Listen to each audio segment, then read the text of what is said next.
took it and ran with it. So I'll let her finish up how the map worked. Her immediate response to "we're going to make a map" was, "this is boring."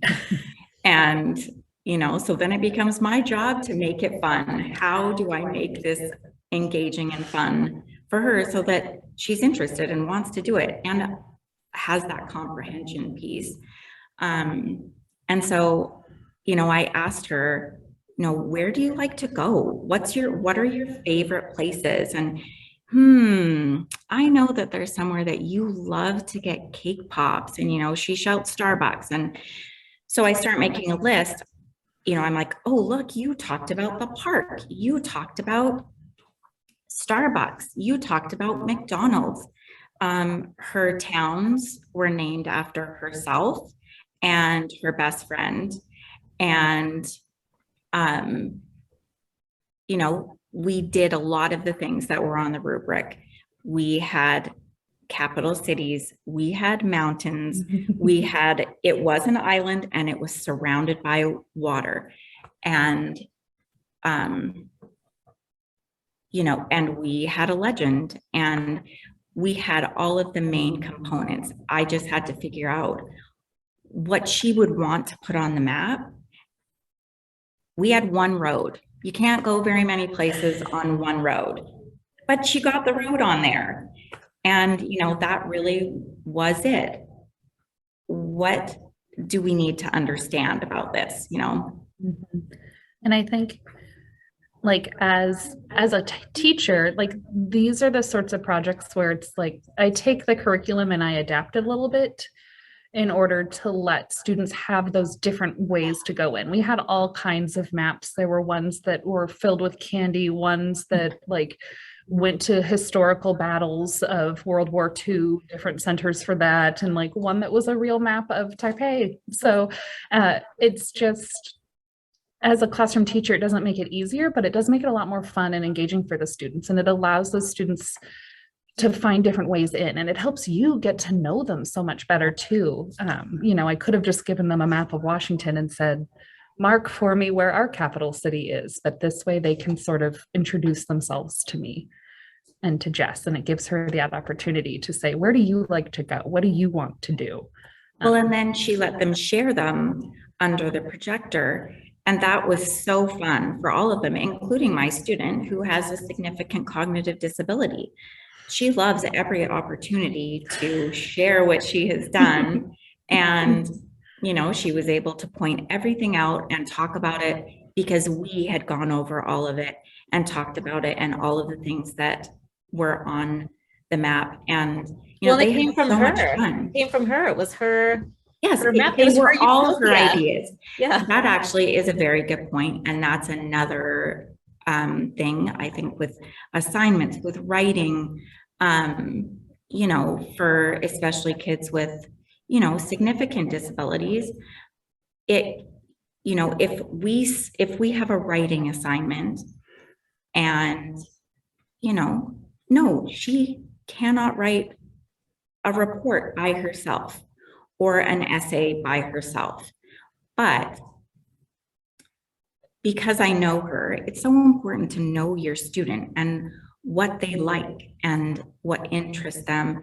And you can glean so much information from them. So, I take her ideas. I ask for questions. I ask a lot of questions. I give a lot of options. Do you want to choose this or this? Do you want to use this word or this word? And the ideas are hers. Well, like, we recently did a writing prompt where they pretended to be president for a day.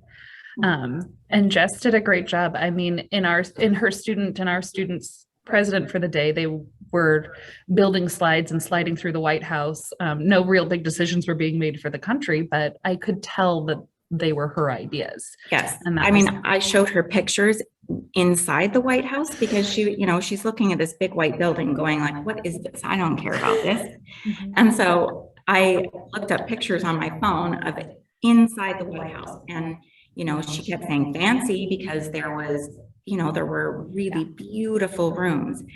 And, I'd say, what would you do in this room? And she loves Cinderella. And so she was going to be having a ball in that room and dress up super fancy. And, she saw that there was a bowling alley. And so there was a bowling party coming up. I mean, it was the best President Day ever. And they were all of her ideas. All of her ideas and still tied to those grade level standards. So you're still thinking about what are those grade level standards? What do we want all students to learn? And so it's not something different. It's just making those accessible. Any other examples of how, you've seen something that looks like it may be challenging to make accessible and you figured out a creative way to make it work? We did think of one as we were talking about this. In math, we are doing geometry and we're learning how to use protractors and create angles and identify angles.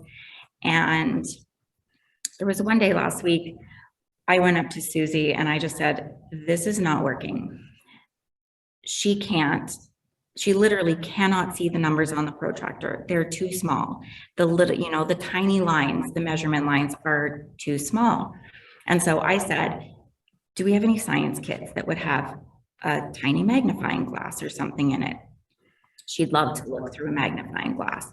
And then, Susie says, no, but we could blow it up. And I feel like I'm doing all the time. No.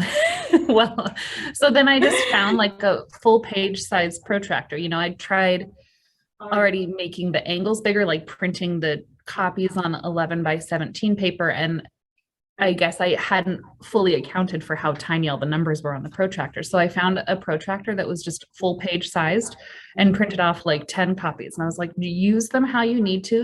We can just use the ruler and she can draw the lines on here to show that she understands where the angles are. But then Jess had the great idea, in order to save some trees, we have these like write and wipe off page protectors that are clear.